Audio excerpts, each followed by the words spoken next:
আপনাদেরকে স্বাগত জানাচ্ছি। আমি ফিরোজ প্রধান। শুরুতেই সংবাদ শিরোনাম। ওসমান হাদি হত্যার পরিকল্পনাকারী ও নির্দেশদাতার সন্ধান দিলেন ডিবি প্রধান। ২৪ ঘণ্টার মধ্যেই গ্রেফতার। বেরিয়ে আসতে পারে বিএনপির হেভিওয়েটদের নাম। এবার দুর্নীতির অভিযোগে বাতিল হচ্ছে সার্জিস আলমের মনোনয়ন। ব্যবস্থা নিবে দুদক। আর বাঁচবে না ওবায়দুল কাদের, ফিরিয়ে দিলেন চিকিৎসকেরাও। দুনিয়াতেই শাস্তি শুরু। ওবায়দুল কাদেরের সেই গোপন পাপ ফাঁস। এতক্ষণ শুনছিলেন সংবাদ শিরোনাম, এখন থাকছে বিস্তারিত। অবশেষে ওসমান হাদিকে হত্যার পরিকল্পনাকারী ও অর্থ যোগানদাতার অবস্থান জানা গেল। ইনকিলাব মঞ্চের আহ্বায়ক শরীফ ওসমান বিন হাদিকে হত্যা মামলার মূল পরিকল্পনাকারী ও নির্দেশদাতা ঢাকা মহানগর উত্তর যুবলীগের সাংগঠনিক সম্পাদক ও মিরপুর এলাকার সাবেক ওয়ার্ড কাউন্সিলর তাজুল ইসলাম চৌধুরী বাপ্পি গা ঢাকা দিয়ে আছেন কলকাতাতেই। অনুসন্ধানে জানা যায়, হাদি হত্যা মামলার মূল পরিকল্পনাকারী বাপ্পি কলকাতার রাজারহাট ওয়েস্ট বেরাবেরি মেঠোপাড়া এলাকার ৪তলা একটি বিল্ডিংয়ের প্রথম তলার A3 ফ্ল্যাটে আত্মগোপনে রয়েছেন। সেখানে তার সঙ্গে আরও রয়েছেন আওয়ামী লীগেরই তাই ৪ থেকে ৫ জন কর্মী। স্থানীয় সূত্রে জানা যায়, কলকাতার এই এলাকায় পুলিশ পরিচয় দিয়ে আত্মগোপনে রয়েছেন বাপ্পি। প্রায় ১ বছরের বেশি সময় ধরে এই ঠিকানায় অবস্থান করছেন তিনি। যদিও এই ঠিকানায় সরজমিন পৌঁছলে গা ঢাকা দেয় তাজুল। এদিকে তার সঙ্গে ওই ফ্ল্যাট শেয়ার করা দলীয় কর্মী শেরেবাংলা থানা এলাকায় যুবলীগ নেতা শফিক বলেন, তাজুল এই মুহূর্তে ফ্ল্যাটে নেই, আপনি নম্বর দিয়ে যান, তাকে ফোন করতে বলবো। আমাদের বিরুদ্ধে হাদি হত্যা মামলার কোনো রকম মামলা নেই, বাপ্পির বিরুদ্ধে আছে, তবে সেটা মিথ্যা মামলা।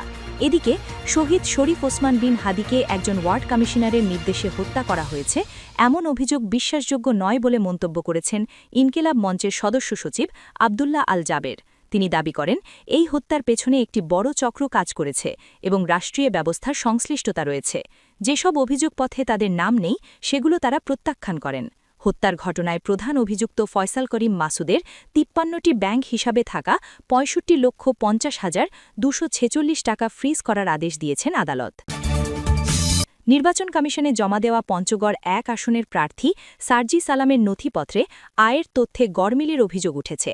এ নিয়ে সুনির্দিষ্ট তথ্য পেলে তার বিরুদ্ধে ব্যবস্থা নেওয়া হবে বলে জানিয়েছেন দুর্নীতি দমন কমিশনের মহাপরিচালক মোহাম্মদ আখতার হোসেন। প্রতিবেদনে উল্লেখ করে বলা হয়, স্নাতকোত্তর সম্পন্ন করা ২৭ বছর বয়সী সার্জিস হলফনামায় পেশা হিসাবে ব্যবসা উল্লেখ করেছেন। তিনি বার্ষিক ব্যবসায়িক আয় দেখাচ্ছেন ৯ লাখ টাকা, অথচ তার ২৫-২৬ করবর্ষের আয়কর রিটার্নে আয় উল্লেখ করা হয়েছে ২৮,৫০,০০০ টাকা, যা হলফনামার তথ্যের ৩ গুণের বেশি।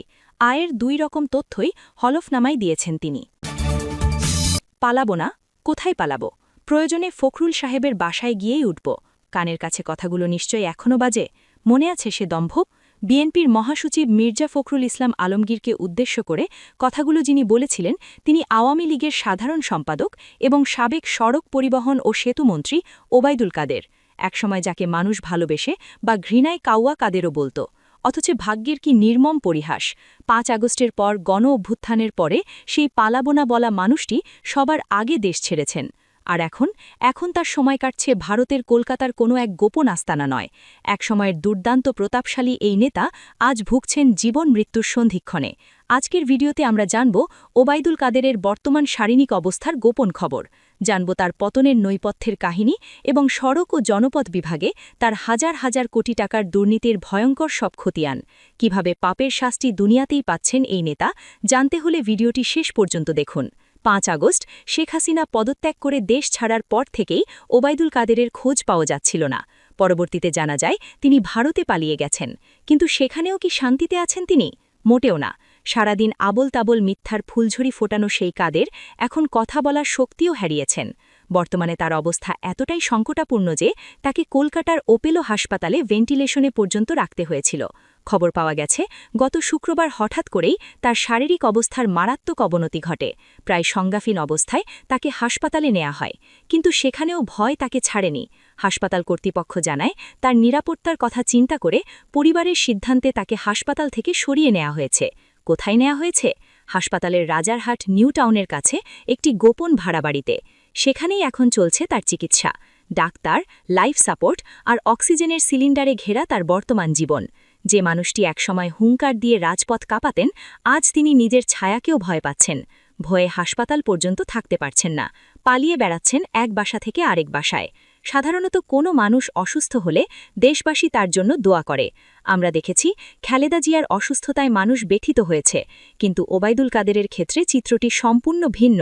তার অসুস্থতার খবরে সামাজিক যোগাযোগ মাধ্যম জুড়ে আনন্দের বন্যা বয়ে যাচ্ছে।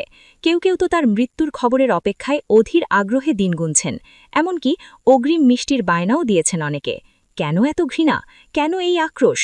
ধর্মীয় ও নৈতিক দৃষ্টিকোণ থেকে অনেকেই এটাকে পাপের শাস্তি বা প্রকৃতির প্রতিশোধ হিসেবে দেখছেন।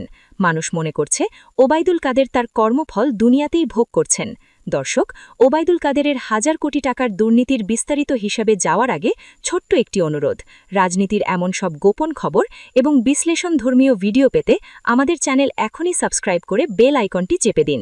ফিরে আসছি মূল আলোচনায়।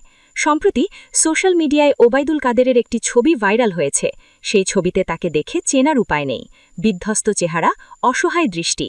তাকে দেখে মনে হচ্ছে যেন মিশরের সেই জালিম শাসক ফেরাউনের মতো কোনো অভিশাপ তাকে গ্রাস করেছে। ক্ষমতা, অর্থ, প্রভাব সব থেকেও আজ তিনি রিক্ত, নিঃস্ব। ইসলামী শিক্ষা ও নৈতিকতা বলে কিছু পাপের শাস্তি আল্লাহ তাআলা আখেরাতের আগেই দুনিয়াতে দিয়ে দেন, যাতে অন্যরা শিক্ষা নিতে পারে। এর মধ্যে অন্যতম হল জুলুম, অহংকার আর দুর্নীতি। ওবায়দুল কাদের ছিলেন তেমনি একজন শাসক, যার জুলুম থেকে রেহাই পায়নি সাধারণ মানুষ থেকে শুরু করে বিরোধী দলের নেতাকর্মীরা। ক্ষমতার দম্ভে তিনি মানুষকে তুচ্ছ তাচ্ছিল্য করতেন, দুর্বলদের উপর চালাতেন স্টিম রোলার। মিথ্যা দিয়ে সত্যকে ঢেকে রাখার যে অপচেষ্টা তিনি প্রতিনিয়ত করেছেন, আজ সেই মিথ্যাই তাকে গ্রাস করেছে। এখন আসুন একটু নজর দেয়া যাক তার দুর্নীতির খতিয়ানে। মুখে তিনি সততার বুলি আওড়ালেও তার সময় সড়ক ও জনপদ বিভাগ ছিল দুর্নীতির মহা আখড়া।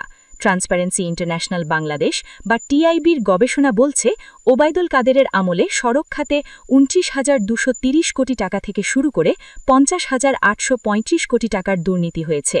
টাকার অঙ্কটা একবার ভাবুন। গত ১৫ বছরে আওয়ামী শাসন আমলে ১২ বছরই এই মন্ত্রণালয়ের দায়িত্বে ছিলেন ওবায়দুল কাদের। টিআইবির মতে এই সময়ে ঠিকাদারি কাজ পেতে এবং বিল তুলতে নিয়মিত ঘুষ ও কমিশন বাণিজ্য হতো।